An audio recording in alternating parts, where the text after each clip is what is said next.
आज हम आए थे पूनम राजस्थानी के घरे मौजी बहन लाडकी प्यारी छोटी बहन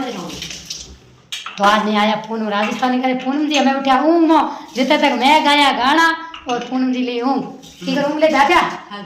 आगे हमें मैं जावा घरे पूनम जी बन रही है चाय मैंने चाय पीती जा पर हूँ नहीं पिया हमारे डेरा सा पिए और ये मेरे भेड़ा भैंसा है वो पी ओके और बात और ये डालो और ये मेरा होनी से बना सही बना और मैं आया था ना हकरो लागो गा बढ़िया लग तो किया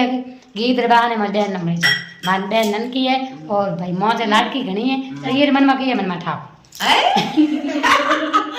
ये मन में की मन ठाप मौज है तू लाडकी घनी है आ तो मौज मन में मौज मोटे बहन मन भले ही लागी मुंडे कदी लागी बात गई करे कि ये मन में की उठा हूं तो को आज की रुको बदल करो